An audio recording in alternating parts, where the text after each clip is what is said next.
नमस्कार, आप देख रहे हैं वीके न्यूज। मैं हूं दिवाकर विक्रम सिंह। कांग्रेस सहित इंडिया अलायंस के तमाम नेता जैसे जैसे चुनाव नजदीक आ रहा है, ये कोशिश कर रहे हैं कि वो अपने आप को सनातनी सिद्ध करें। इस प्रयोग में सभी कुछ न कुछ कर रहे हैं, लेकिन डीएमके के नेता अभी भी मान नहीं रहे हैं। हालांकि इससे उनको राजनीतिक फायदा तमिलनाडु में जरूर मिलेगा, लेकिन इंडिया अलायंस का एक खड़ा होने के नाते जिस तरीके से डीएमके के नेता राम भगवान, जो हिंदुओं की आस्था के प्रतीक हैं, उस पर टिप्पणी कर रहे हैं, उसका दूरगामी असर पड़ने वाला है। राम मंदिर में रामलला की प्राण प्रतिष्ठा होगी। 22 जनवरी का वो दिन होगा। सनातनियों को उस दिन का इंतजार है। प्रधानमंत्री ने निमंत्रण भी स्वीकार कर लिया है और वो इस पूरे कार्यक्रम में वहां पर साक्षी बनेंगे जब रामलला की प्राण प्रतिष्ठा राम मंदिर में की जाएगी। जैसे ही उनको निमंत्रण मिला, प्रधानमंत्री ने आह्लादित और भावविह्वल होकर के एक ट्वीट किया और उस ट्वीट पर राजनीतिक बयानबाजी का दौर शुरू हो गया। बड़ा बयान दिया है संजय राउत, जो शिवसेना के प्रवक्ता और वरिष्ठ नेता हैं। उन्होंने बयान में कहा कि प्रधानमंत्री को निमंत्रण देने की क्या जरूरत है, वो खुद ही जाते, चाहे उन्हें निमंत्रण दिया जाता या नहीं। और प्रधानमंत्री के निमंत्रण से यह साफ होता है कि और लोगों ने राम मंदिर के लिए जो कुछ भी किया उसे भुला दिया गया।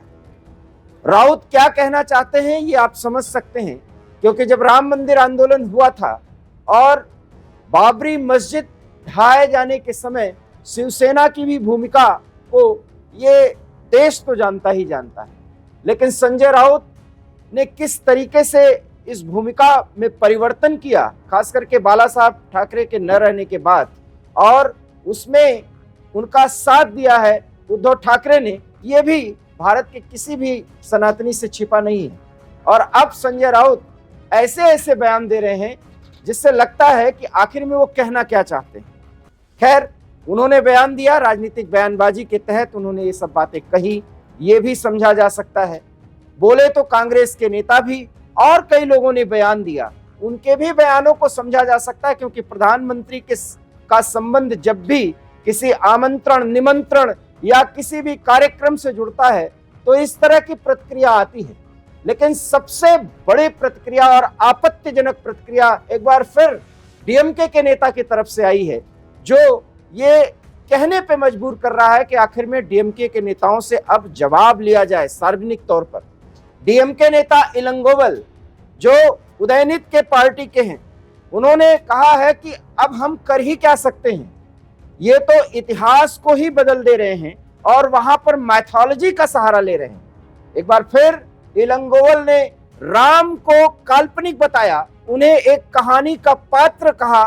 यह बड़ी बात है एक ऐसे समय में जब कांग्रेस के नेता ये कहा करते थे और उसका उन्हें खामियाजा भी भुगतना पड़ा।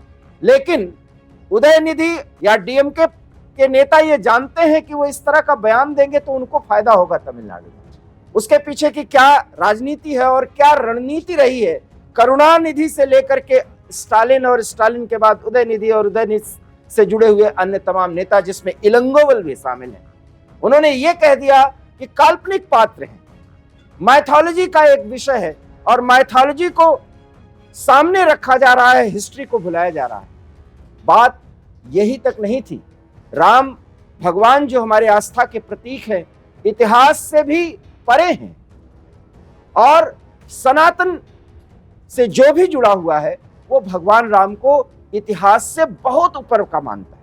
लेकिन उन्हें एक कहानी का पात्र बताया गया डीएमके के नेता की तरफ से। उन्होंने तो हद ही कर दी। उदयनिधि तो सिर्फ सनातनियों पर चोट किए थे, इस बार तो इलंगोवल ने भगवान राम को कहानी का पात्र बना दिया। कौन जवाब लेगा?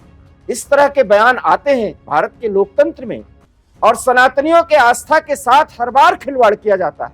एक बार फिर यह खिलवाड़ किया गया और फिर ये इंडिया अलायंस का वजूद है और इंडिया अलायंस के एक धड़े के नेता इलंगोवल एक वरिष्ठ नेता हैं डीएमके के, और वो बयान दे रहे हैं और इस बयान को सिर्फ बयान की तरह लिया जा रहा है। जब भगवान राम की अयोध्या के राम मंदिर में प्राण प्रतिष्ठा होगी तो पूरी दुनिया के सनातनियों की नजर होगी, और सनातनियों क्या और अन्य लोगों की नजर होगी, क्योंकि राम सद्भावना के प्रतीक है। ये अब दुनिया के तमाम देश और विद्वान मानने लगे हैं। लेकिन हमारे ही देश में एक पार्टी का नेता अपने राजनीतिक स्वार्थों के लिए इस तरह के बयान देते हैं। सनातनियों पे चोट करने के बाद अब राम भगवान को एक बार फिर एक कहानी का पात्र करार दिया जा रहा। इसलिए आज की ये बड़ी खबर है कि डीएमके के नेता अभी भी नहीं मान रहे हैं। ठीक है, उनको फायदा तमिलनाडु में हो जाए, जात के आधार पर चुनाव में वो अच्छे बहुमत से जीते। इंडी अलायंस के उन नेताओं से सवाल है कि क्या इलंगोवल ने जो कहा है वो उससे सहमत है?